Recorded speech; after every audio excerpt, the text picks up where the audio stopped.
bueno, xa levo traballando dentro, como dixeron, un mes e medio nas composicións, que van a ser moitas delas orixinais para esta ocasión, e, bueno, non teño moito máis que dicir que simplemente o agradecemento a todas aquelas persoas que nos últimos anos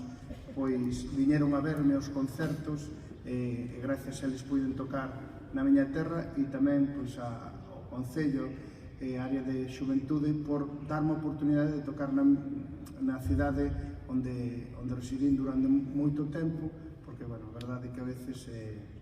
non se suele dicir eso do profeta na terra, non, porque a xente apóiate, pero a verdade é que estou profundamente emocionado de poder facer este concerto, así que gracias de corazón.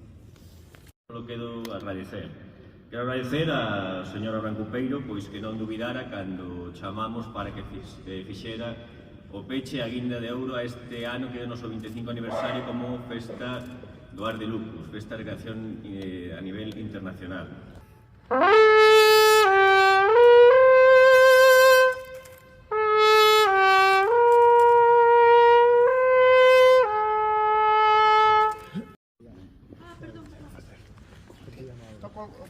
Vamos a escoitar ese día moitos instrumentos históricos, instrumentos que traeremos da antiga Persia, da antiga Grecia, da antiga Roma, como este corno romano que acabamos de escoitar, e tamén un instrumento que estaba moi presente nas culturas célticas de toda Europa, que é o carnix, este instrumento que, bueno, hai uns días, por exemplo, estaba soando no Stade de France ante 80.000 persoas, pero claro, esta sonoridade que temos aquí, como podedes ver, é algo bastante especial.